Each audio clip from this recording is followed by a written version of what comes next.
again for part 2 of this Easter carp fishing video. I'm now out the same bank that I was on last week. It's now Wednesday after the Easter Monday and Easter Tuesday. Here in Northern Ireland, we got the Monday and Tuesday as a bank holiday.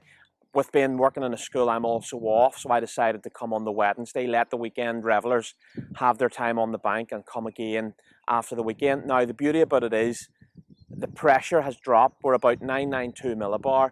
We are a westerly to a southwesterly wind. Temperatures around about 8 or 9 degrees.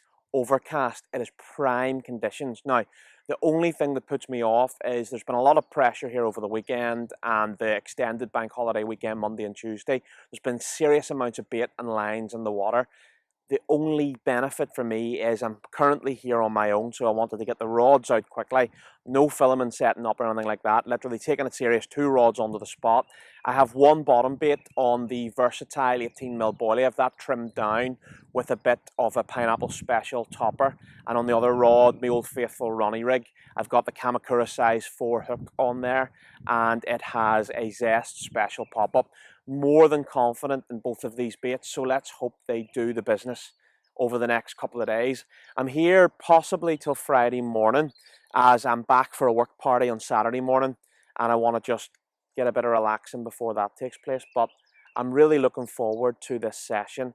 I feel I'm in with a better chance than I was last time. Weather conditions are a lot better, winds are a lot better, and hopefully we see more fish on the bank. Last time, 7 trout over the 2 nights that I was here. It's just absolutely ridiculous. So let's not have a repeat of that. It's good because I feel more mentally prepared. I've got my kit ready. Everything was in the car from last time. So it was an easy way to get set up. Happy days. I'm going to film for a bit, have a bit of a mooch up and down the bank, see if I can see anything. And hopefully I'll get back to you later with a fish or possibly some rig information, or just generally I'll keep you up to date in this session with what's going on.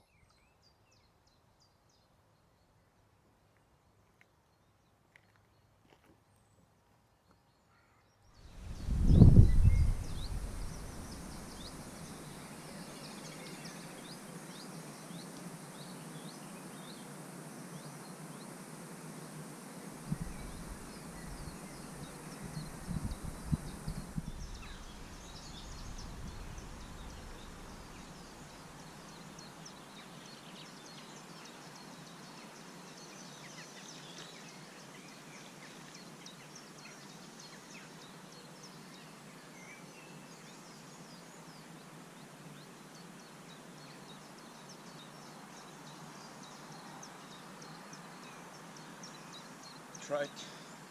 Well gang, it's 7:30 and I've just put the rod back onto the spot. I had a single bleep and a couple of twitchy bleeps then on the left hand rod. I went down, I could see the line moving, and I lifted into it, and there was a fish on, and it sort of snagged up. Left the rod down for 3 or 4 minutes, come back, and it had freed itself. And unfortunately halfway across it has pulled the hook. Obviously with those couple of minutes leaving the rod for the fish to untether itself has been enough for it to shake the lead and free the hook eventually. So gutted, but in the same sense it shows that fish are feeding in the area and the fish has swam off to see another day rather than pulling for a break. So happy days, at least we know we are fishing. I've had a couple of liners in the space of 5 minutes of putting the rod back out. Probably trout, albeit, but the pressure is low. There has been a bit of rain. And it's a nice night to be out fishing. So we'll see what the night brings, but hopefully I'll have something to report in a bit. I'm just going to lie down for a bit with that rain and chill out. I have no interest in sitting out watching the water. There's not really much to see. There's not much going on. The light levels are going down a bit, so we're now coming into prime time, ready hopefully for something to materialise. But I'll keep you posted throughout the evening if anything else happens, and hopefully for part 2 of this Easter extravaganza we'll see a fish or 2 on the bank. I'm really looking forward to trying to unlock the key to this side of the lake to see if I can get a couple of fish over the summer. I've had fish from the other pegs. I've had nothing from this bank, albeit I've only fished it a couple of times. So it's time to put a bit of effort in here and see if we can get a fish or 2. But happy days, keep you posted. I could stay like this, forever following you. Just don't get too far, and I'll be right where you are.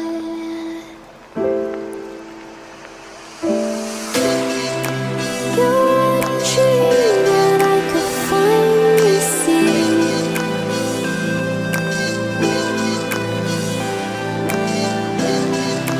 I just want us to always be, to always be.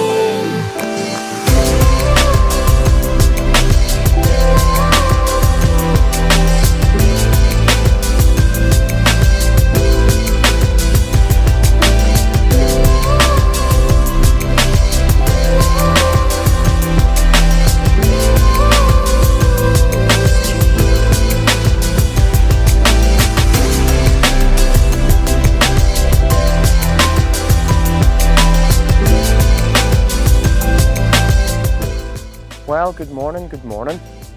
It's about 9:30, 9:40. I just got an absolute belting take after putting the two rods back into position. I put one rod out. I was in the middle of getting the other one sorted when the line went slack. And as I reeled into it, I realised the fish had kited as far right as it possibly could go, right over that way. And I thought I was quids in to find out it was a brown trout about 6.5, 7 pounds. So that was a bit devastating. The night was very quiet, a few liners during the night, one actual positive take where the bobbin hit the rod blanket, come out and I lifted into nothing, so not much happening. I'm going to try and be a bit more strategic about what I'm doing today. I'm going to try and see if I can see any fish up in that top corner and decide whether maybe a move should be in place or something different. I've changed this morning to 2 pineapple specials on a Ronnie rig.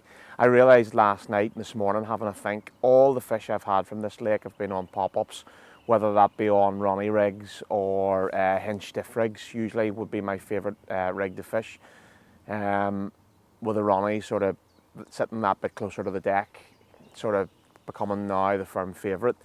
But we'll see what the afternoon brings anyway. Spot of lunch and a wee bottle of Pepsi might put things into perspective and I'll be able to see what I want to do. But it's a lovely overcast morning, very carpy. Rods are back out for a couple of hours. There's still a chance, probably up till about lunchtime, of something. That bay I'm fishing over to the left-hand side, it shallows down to very, very shallow water. You can barely even feel it drop in some places, but the fish do move right in there. And what I'm hoping as the afternoon progresses, as the sunlight goes up, they go in sometimes for a wee cruise on the surface and sunbathe. Maybe they'll dip down for a feed, as I'm using versatile boilie chop, crumb, and the little pineapple specials over the top. So it's only a couple of mouthfuls of food.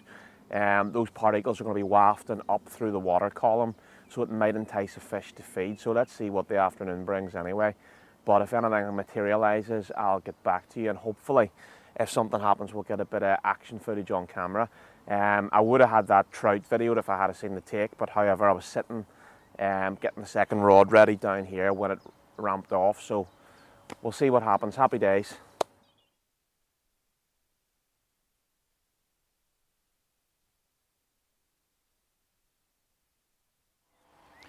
Well, a bit of a change of plan. The rods have been moved.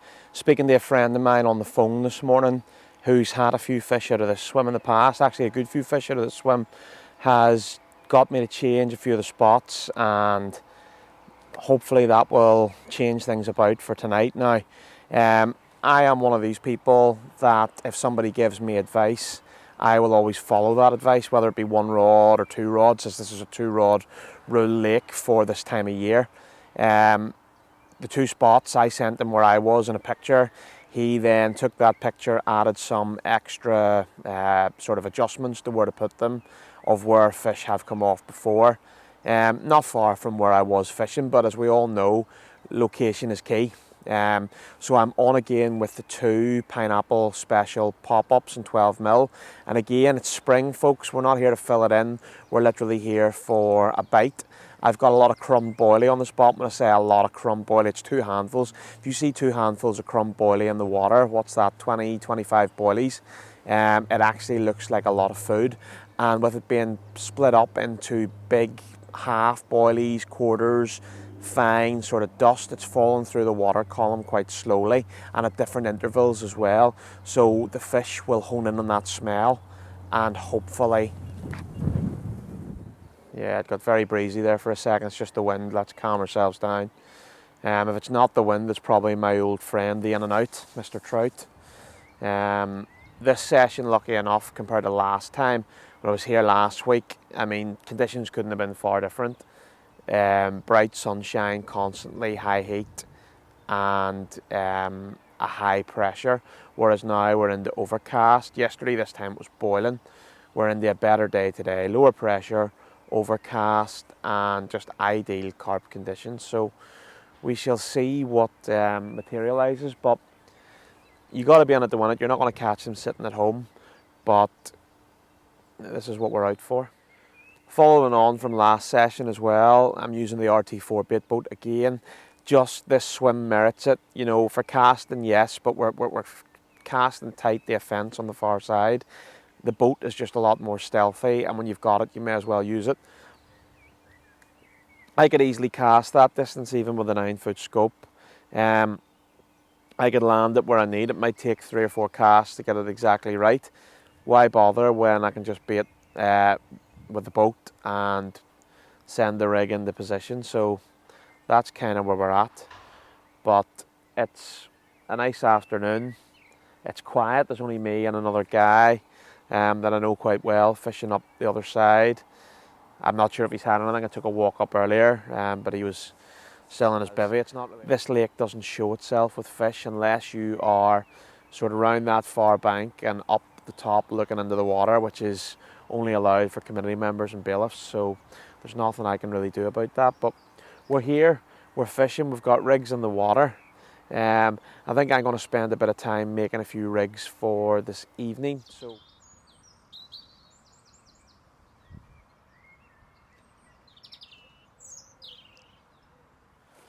Well, I've got my fancy McRig station out. This is the Aqua Beanie one, and to be honest, it's absolutely great. You can use it for your dinner, you can use it for making rigs and doing things in the bivvy at night, and see, just having that bit of beanbag support underneath, it's absolutely great, and it's nice and flexible that it fits on top of your barrow bag or your rucksack or whatever you're doing. You can sort of squish it into place, and it's brilliant. I have used it a couple of times for food, and last session I made a couple of rigs using it as well. I didn't video it, I was just doing it in the bivvy on the fly, getting a few things knocked up. Now, on this session I have been fishing bottom bait rigs and runny rigs. With the bottom bait rigs I have been using the Tasca Evolve, which is a brilliant bit of kit. It's £20. and it's really good. I use this from a solid bags as well, although that is a coated braid. If you strip it off, it's very similar to another hook link on the market that's very supple, Supernatural. Only I find this is better in a solid bag rig. It does what I want for everything in terms of my snag rig. If I'm fishing up tight against a snag, I can lock it up, and I know at £20 the breaking strain of this, I have no issues with it. And also supply in my solid bag, if I strip it completely back as well. It's just a great hook link. It feels abrasive to the touch. It sinks very well as well. It's just all in all very good. The other thing about it is it's quite heavy and low diameter, so it means once it's in contact with the water, it's pinning itself to the bottom. I would find with this I wouldn't even need to put any putty on at all, which is going to be great when I go to France, because I know that the old crayfish are very, very partial to drop a putty. I'm probably going to drill out some more of the pop-ups because I've been using them constantly. I've been changing them every time I've brought the rods back in, so I'm going to be using again the Zest Specials and the Pineapple Specials. My leader is the Core 20 by Tasca. I was using before the Avid stuff. This stuff is more supple and it lies better across the bottom of the lake bed. It's absolutely brilliant. Best leader I've used in a long, long time. I was a massive fan of tungsten tubing until I moved on to leaders about 2 seasons ago.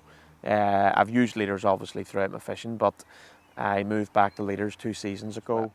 I use it from solid bags, and I also use it for when I'm fishing on a helicopter style setup or a bottom bait set up with a lead clip or a pop-up, whatever. Even if you're fishing a chod, it's a nice wee leader. I like to fish chods naked. However, this stuff, when you're fishing them, if you need to have some sort of leader with what's on the bottom, especially here in certain places, this stuff is immense. 2 tricks I'm hopefully going to show you within this session is, if you're using quarter boom, this bad boy here, there's no need to steam it, alright, to get it straightened out. There's an easier way to do that. And also, if you're fishing shrink tube, no need to steam that either. There are other ways of getting the shrink tube shrunk into place, okay? So hopefully you'll see that throughout the video, but I'm just going to get things laid out here. The quarter boom, I like to use it because I like to crimp it. It's an easy way to do things. The other thing about it is, when I first started using this, I thought it was a bit like strimmer wire. Very, very thick, but in actual fact, it's a great material. Very, very durable, and just a nice product to work with. But what I've done is I've cut myself a length of the quarter boom, just ready to go.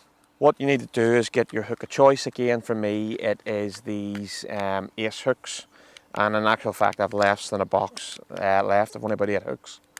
But take out your hook and put that onto your quick change swivel. Now, the quick change swivels I like to use are the ones without the O-ring at the bottom. A, they're cheaper, and B, they just sit lower down, I find anyway. It's a personal preference, you know. I'm not saying there's a quick and easy method here, but this is what I use anyway. So what I usually do is I get myself one of my thicker baiting needles, just my Tasca-gated baiting needle. So I slide that into the quick change swivel, and I turn it to open up the swivel to allow the hook to come on, because it's quite a big hook.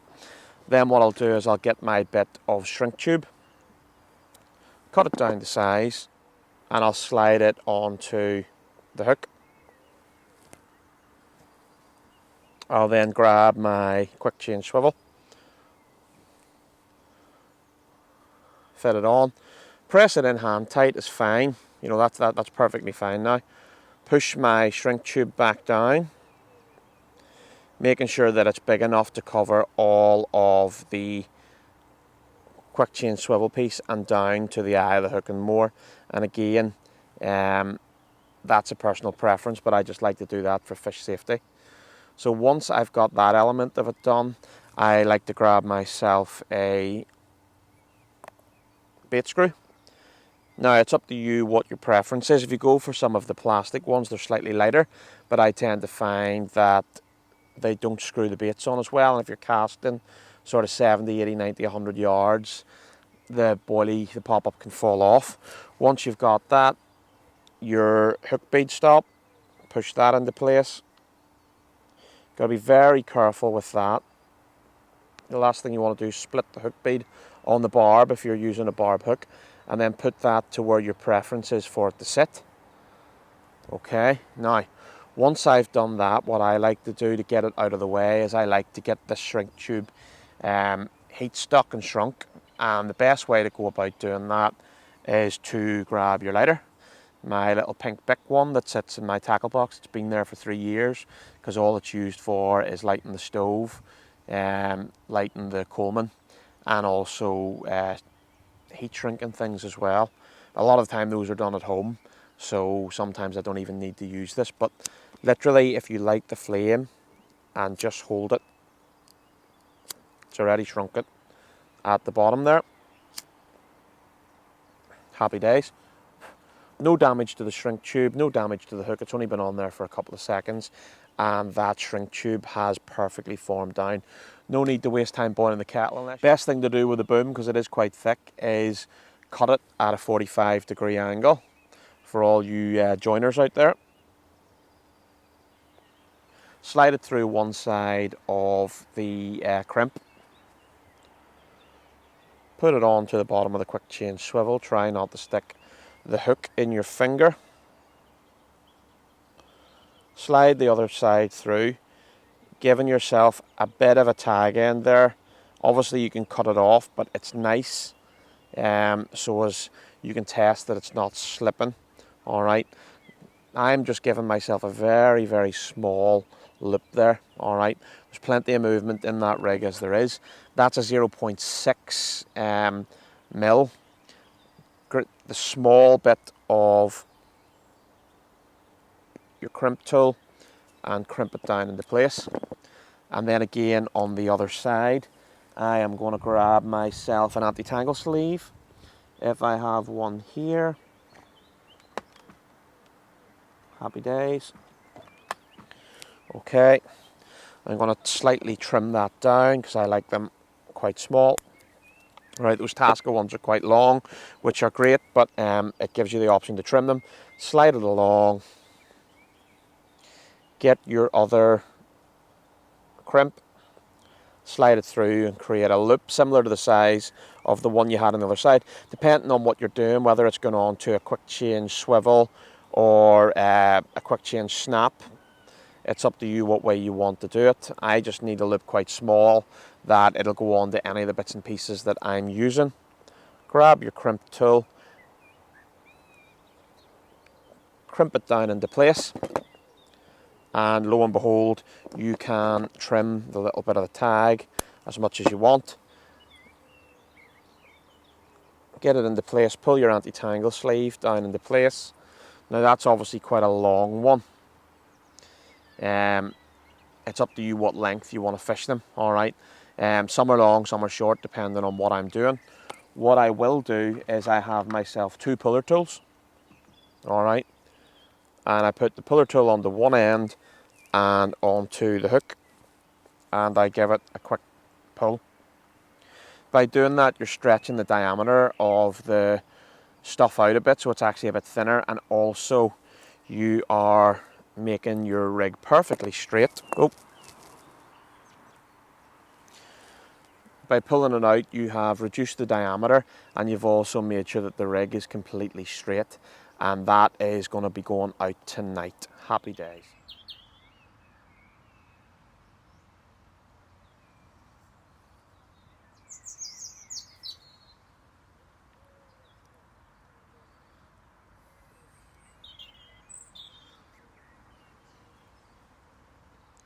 I'm sitting here with these sunglasses on like I've lost my crew of the Reservoir Dogs, but it's about 5 in the evening. I have just put the rods back out. I thought I'd stick them out early enough. I don't see anything. It's glorious.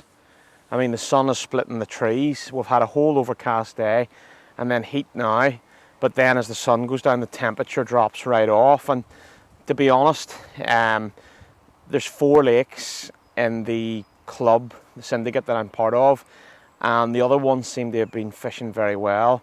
This lake has been, if you look at the catch reports in the book, pathetic over the last couple of weeks. I'm not sure what that's to do with, but there's guys that fish here all the time and very little's come out, so I'm unsure what the cause of that is. But I've the 2 rods on the spots that my good old mate Jordan told me to put them on. So he will be to blame. Jordan, you're to blame if nothing materializes from tonight, but if it does, I will claim all credit anyway.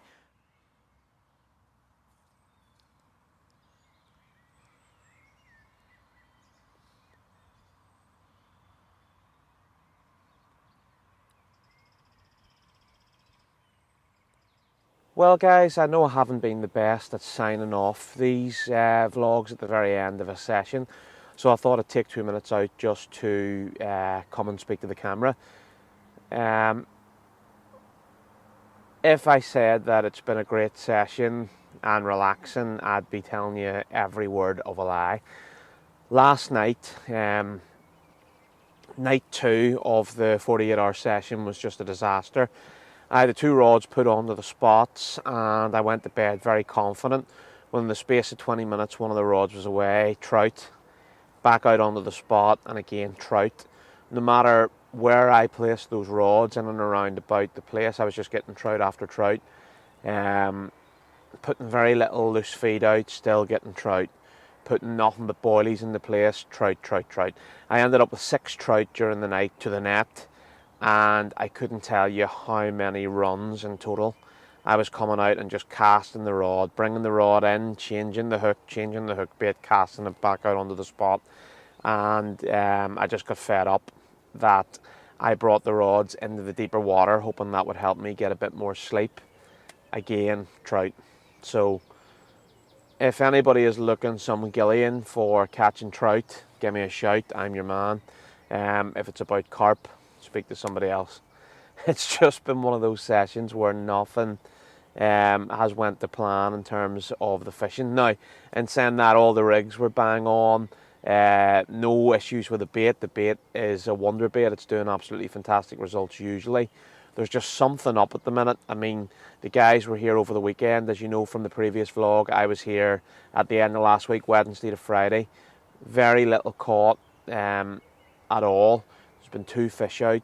And a lot of the guys who have been down are guys that fish this lake very regularly, know the score here, and it just hasn't panned out for them either. So I'm not sure really what to say other than I'll catch you on the next one, and if you're on the bank, tight lines. Now, if you haven't already liked the video, drop it a like, hit that subscribe button, and also make sure you hit the bell for notifications, because a lot of people miss out sometimes when a new video comes live. So make sure you hit that little bell icon, and that'll keep you up to date with all things involved in the channel. Thanks very much for taking the time and watching. Unfortunately, it has been a blank, but I'd like to say it's been good to be out of the house. Not sure. Catch you on the next one.